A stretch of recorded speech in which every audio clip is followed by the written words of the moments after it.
हे बघा, आता असं आहे की आनंदाचा शिधा जर द्यायचा असला तर त्याला 3-4 महिने लागतात ना ते प्रोसेस व्हायला. आता गणपती आता 1 महिनासुद्धा नाही राहिला, आता कसं काय होणार आहे? याचा अर्थ तो नाही मिळणार या वेळेला. म्हणजे केवळ या येणाऱ्या सणांसाठीच मिळणार नाही की आता ते पुढचं तर काही मी सांगू नाही शकत, पण यावेळेला तर नाहीच मिळणार. कारण म्हणजे अगदी पैसे जरी मंजूर जरी झाले तरी टेंडर काढणं वगैरे या सगळ्या गोष्टी होऊच शकत नाहीत. आता पुढचं पुढे बघू.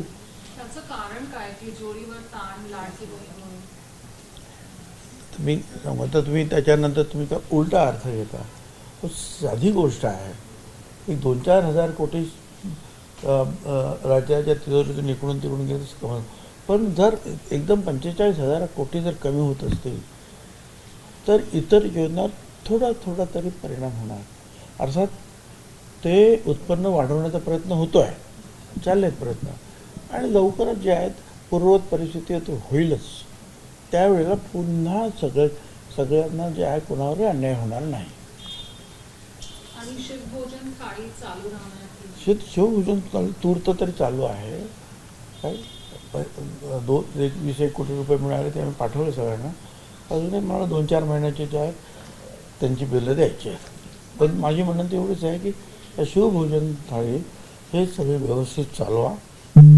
मी आमच्या अधिकाऱ्यांना सांगितलेलं आहे, जे चुकीचं काम करत असतील त्यांची केंद्र आम्ही बंद करू, त्यांचे पैसेसुद्धा देणार नाही.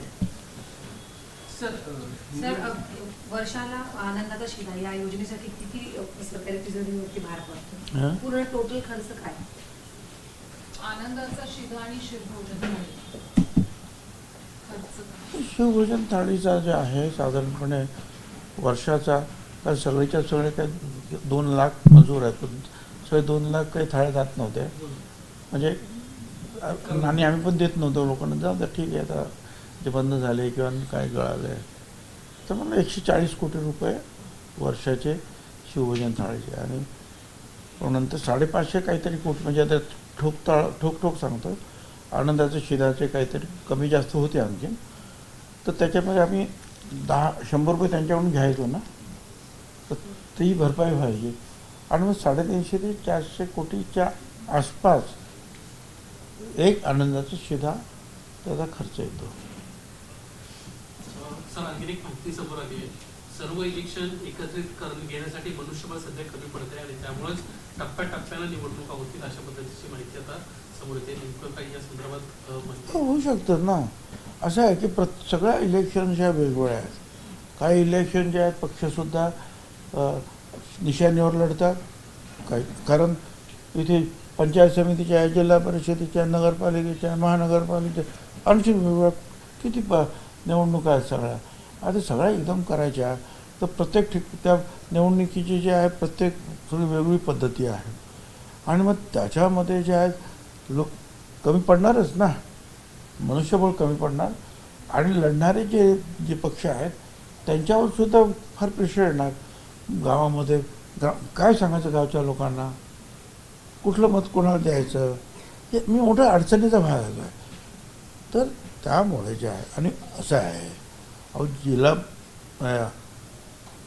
अनेक वेळा विधानसभा आणि लोकसभेच्या निवडणुका 2-3 टप्प्यात होतात ना, काय तर एकाच सदनाच्या आहेत त्या लोक तरी होतात.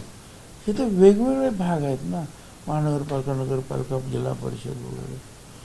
तर 2-3 टप्प्यात होऊन जातील, ते 2-3 महिन्यात होऊन जातील. सर, यंदाच्या स्थानिक स्वराज्य संस्थांच्या निवडणुकीमध्ये व्हीव्हीपॅट देखील नसणार आहे.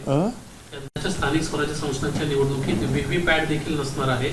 निवडणूक आयोगाचे आयुक्त दिनेश वाघमारे यांना ही माहिती दिली आहे. व्हीव्हीपॅट आता नसणार आहे. व्हीव्हीपॅट अच्छा ठीक आहे. मला काय मी वाचलं नाही, मला काही कल्पना नाही आहे. जोपर्यंत अजितदादा मुख्यमंत्री होत नाही तोपर्यंत गप्प बसायचं नाही असं विधान हसन मुश्रीफ यांनी केलं.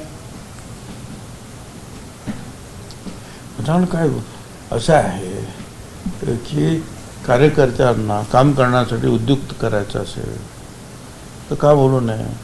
आणि दुसरं म्हणजे राष्ट्रवादीचा नेता तो का मुख्यमंत्री बनू नये, तोही होऊ शकतो.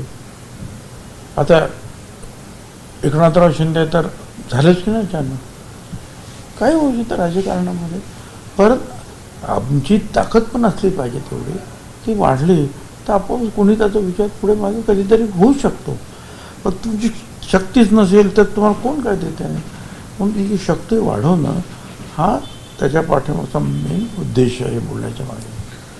साहेब, कर्नल पुरोहित आता निर्दोष मुक्त झालेले आहेत. कोण? कर्नल पुरोहित, मालेगाव ब्लास्ट मधले कर्नल पुरोहित, त्यांचं एक आता त्यांना जे पोलिसांना दिलेलं स्टेटमेंट आहे ते समोर आलंय. त्याच्यामध्ये त्यांचं असं म्हणणं आहे की 2008ला ज्यावेळेस पवार साहेबांच्या नेतृत्वात अलिबागला मेळावा झाला होता, पक्षाची आपल्या बैठक झाली होती, त्या बैठकीमध्ये पहिल्यांदा हिंदू आतंकवाद हा शब्द जो आहे तो शरद पवारांना वापरला होता. खरंच असं काही झालं होतं का? तुम्ही देखील त्या बैठकीत? मला काय आठवत नाही आता. झाले त्याला किती, 2008 आणि किती बाबा 18 नाही तर 20 वर्ष झाली. काय काय भाषणात कोण काय शब्द होतं मी नाही काय सांगू शकणार. सर, हिंदी में यही सिर्फ कहना चाहते कि इनका हो गया आता हो गया. झालं आपल्या समोर वही हमारे हिंदी भी उसमें ही है. सवाल हो गया ना, मराठी तो हो गया ना. हाँ बोलिए भाई क्या है. आम आदमी के लिए हमेशा से अरे आम आम करता है शिधा, तो आम का याद आता है. बोलो बोलो आम. आम आदमी के लिए आनंद का शिधा जो है वो बहुत जरूरी होता है. गणेश उत्सव आ रहे हैं, फिर दिवाली है, क्या संभव इस बार? देखिए इस बार जो है ये भी अगर आनंदा का सीधा जो है अगर देने का भी जो है तो 3 महीने की कम से कम उसकी प्रक्रिया है. वो टेंडर वगैरह ये वो. अब 1 महीना भी नहीं रहा गणेश उत्सव को, तो अब नहीं हो सकता है वो. और दूसरा ये है कि आगे देखेंगे ना, इस बार नहीं होता आगे कभी देखेंगे. ये तो बिल्कुल सही है, उसमें क्यों छिपाने की कोई बात नहीं है कि जब एक अचानक कोई बड़ा खर्चा तो आपके घर में बढ़ जाता है या स्टेट में बढ़ जाता है तो थोड़ा सा स्ट्रेन दूसरे खर्चे के ऊपर आ जाता है. तकलीफ में थोड़ा सा कम ज़्यादा होता है. तो 45,000 करोड़ या 44,000 करोड़ अगर लाडली बहन के ऊपर खर्चा होता है एक साल में, तो दूसरी योजना है तो कम ज़्यादा उसके ऊपर स्ट्रेन तो आएगा. मगर कोशिश ये हो रही है कि हम लोग हमारा इनकम बढ़ावे स्टेट का, और बढ़ रहा है. वो बढ़ेगा तो फिर ये कोई बिल्कुल मतलब ये भी चलता रहा, लाडली बहन का भी जो है काम चलता रहेगा और बाकी की योजना में उनको भी जो है पूरा पैसा मिलता ही जाएगा. थोड़ा सा आगे पीछे हो रहा है और कुछ सबको पैसा मिलेगा. आपके जब मंत्री जब मुख्यमंत्री अजितदादा पवार हों इस तरह का आशावाद व्यक्त करते हैं तो बार बार ये बात तो उठती है कि मुख्यमंत्री हो जाए. खुद अजितदादा ने भी कहा, लेकिन फिर भी पीछे रह जाते हैं हर बार. संख्या का गणित गड़बड़ हो जाता है या कुछ और? अरे देखो भाई, मुख्यमंत्री होना या और कुछ होना, तुम्हारी ताकत कितनी है.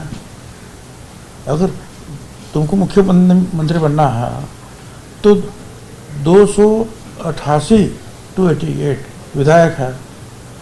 अब हमारे वो विधायक कितने हैं भाई, हमारा नंबर ही नहीं है ना. तो हम लोग नंबर बढ़ाने की कोशिश करेंगे.